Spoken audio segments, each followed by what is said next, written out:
പതിവ് പോലെ രാവിലെ ഇതാ പൂക്കളമൊക്കെ ഇടാനായിട്ട് തുടങ്ങിയിട്ടുണ്ട്. ഇന്ന് രാവിലെ നല്ല മഴയായിരുന്നു. അപ്പം കുറച്ച് ലേറ്റായിട്ടാണ് പൂക്കളമൊക്കെ ഇടാനായിട്ട് തുടങ്ങിയത്.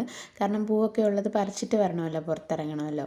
അപ്പം മഴയൊന്ന് തോന്നപ്പോഴത്തേക്ക് ഞാൻ പോയിട്ട് ഇതാ മുക്കൂറ്റി, നമ്മുടെ മെയിനായിട്ടുള്ള തൊട്ടാവാടി പൂവും അതാണല്ലോ നമ്മുടെ മെയിൻ, അതൊക്കെ പറിച്ചുകൊണ്ട് വന്നിട്ട് ഇതാ റൗണ്ടിലുള്ള നമ്മുടെ സെയിം പൂക്കളം തന്നെ ഇട്ടിട്ടുണ്ട്. അപ്പോൾ അതങ്ങനെ സെറ്റാക്കി അതിന് ശേഷം വേണം നമുക്ക് ബ്രേക്ക്ഫാസ്റ്റ് ഉണ്ടാക്കാനായിട്ട്. ഇതാണ് നമ്മുടെ പൂക്കളം ഇന്നത്തെ. പിന്നെ ഇതാ ബ്രേക്ക്ഫാസ്റ്റിന് വേണ്ടിയിട്ട് ദോശയും ചട്നിയാണ്. അതിന് വേണ്ടിയിട്ട് തേങ്ങ അരച്ചുകൊണ്ടിരിക്കുകയാണ്. അതിനുശേഷം നമ്മൾ പാനൊക്കെ വെച്ചിട്ട് ചട്നിയൊക്കെ റെഡിയാക്കി എടുക്കുന്നുണ്ട്.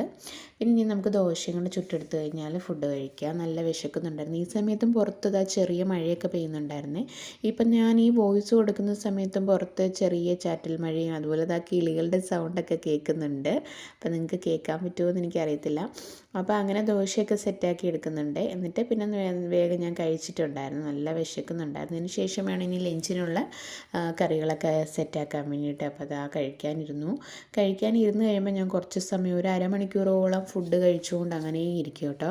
അപ്പോൾ അതിന് ശേഷം എന്താ 2 പാൻ വെച്ചിട്ടുണ്ട്. ഒന്നിലെ മീൻ ഫ്രൈ ചെയ്യാമെന്ന് വിചാരിച്ചു. പിന്നെ ഒന്നിലെതാ നമ്മുടെ വാഴക്കൂമ്പ്, നമ്മുടെ ഇവിടുത്തെ തന്നെ വാഴയിൽ നിന്ന് പൊട്ടിച്ചെടുത്തിട്ടുള്ളതാണ് വാഴക്കൂമ്പ്. അപ്പോൾ അത് തോരനാക്കാനായിട്ട് റെഡിയാക്കിയിട്ടുണ്ട്. തേങ്ങയൊക്കെ ചതച്ചിട്ടിട്ട് അങ്ങനെയാണ് ഇത് വയ്ക്കുന്നത്. നല്ല ടേസ്റ്റാണ്. ഇപ്പം നല്ലതുമാണല്ലോ, നല്ല ഹെൽത്തി അല്ലേ.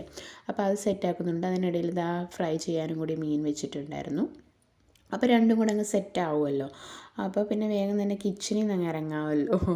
ആ ഒരു പണി അങ്ങ് തീർക്കുമല്ലോ. ഇത് കണ്ടോ, നമ്മുടെ ഒരു വാഴയുടെ ഇത് ഒടിഞ്ഞു വീണിട്ടുണ്ടായിരുന്നു വാഴ വേഗം തന്നെ. അപ്പോൾ കുഞ്ഞൊരു കൊലയാണ്, പക്ഷെ പഴുത്തിട്ടുണ്ടായിരുന്നു, നല്ല ടേസ്റ്റ് ഉണ്ടായിരുന്നു. അപ്പോൾ കുറച്ച് 2-3 എണ്ണമൊക്കെ എടുത്ത് കഴിച്ചു. ബാക്കി ഞാൻ എല്ലാം ഇങ്ങനെ എടുത്ത് സെറ്റാക്കി വെച്ചിട്ടുണ്ട്.